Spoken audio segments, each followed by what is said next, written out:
Everybody move. Senz'altro. Ed eccoci tornati in compagnia della splendida Elsa Faggin. Splendida. Vabbè, insomma, vuol dire una bellissima donna, per carità. Beh, D'altronde, se si parla di bellezza non si può non pensare alla sottoscritta. Meno che penso, ecco. Vabbè, Pippo, per piacere.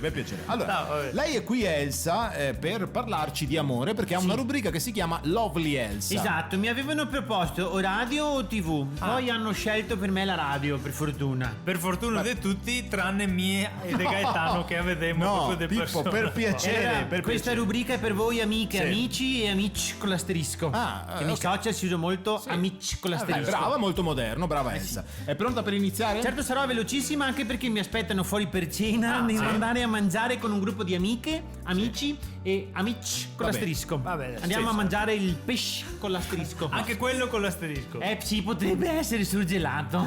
Ok. Senta Elsa, possiamo iniziare per piacere, prego. Sì, sono felice di essere qui a rispondere ai vostri quesiti perché rispondere ai vostri quesiti fa rima con amore. No. Beh, insomma, andiamo da proprio rivedere un tanto. attimo il concetto di rima, ma comunque sì. Elsa, anche oggi ci aiuterà a risolvere i nostri problemi in amore. Certo, sono molte le donne con l'asterisco che mi scrivono in merito alla difficoltà di trovare l'amore. Ah. E allora questo breve spazio è dedicato a voi. Bello, E bello. spero bello, che bello. le mie risposte vi aiutino a trovare un amore senza pene. Che detta così, Per non è piacere, proprio Pippo, grande per piacere. augurio. Ci hanno Prego, scritto centinaia di amiche, tipo una eh. dozzina di mail e oggi le leggeremo tutte e tre. Ma non era 12, no? E se manca centinaia perché Sì, sembra sì, tre. sì, Vabbè, ci vabbè. scrive Giulia Roberts. Giulia Roberts. Un attimo, Giulia Roberts Barison. Giulia Roberts è il nome. È il cognome è Barison. Va bene. Dai, si vede che erano appassionati di Giulia Roberts, i genitori. quindi... Può essere. O di Barison, chi lo sa. Chi è Non Barison? conosciamo Chi è i genitori, ma No, ma non conosciamo c'entra. Giulia Roberts Barison Vabbè. che ci scrive. Allora, Leggi tu, Gaetano, leggo visto io, che vuoi leggo io. parlare. Dai. No, leggo io. Il mio ragazzo dice che non è pronto per una relazione, ma dorme da me 3 volte a settimana. È normale? Ma come 3 volte a settimana dorme da te?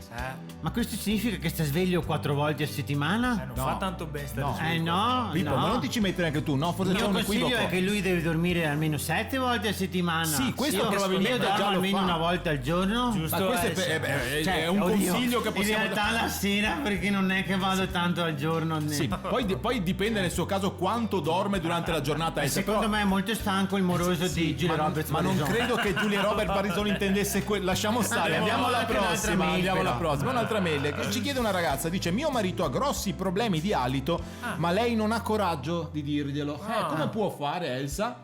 Beh, dovete dirvi le cose in faccia. Ma no. Insomma, in questo Trova caso il coraggio, dai, No. dovete dirvi le cose in No, faccia. non credo- Magari l'ha faccia a fatto, faccia. ma non riesce a Credo che stare sia che sì, questo. Elsa, è quello il Vabbè, problema. Elsa, per piacere. Allora, Elsa, ci salutiamo. Noi diamo appuntamento ai nostri ascoltatori alla prossima puntata. Vabbè, comunque secondo me deve dire le cose in faccia e il moroso di Giulia Roberts Barison deve dormire almeno di Ma più. non c'entra questo, Elsa. Arrivederci, buonanotte. Arrivederci.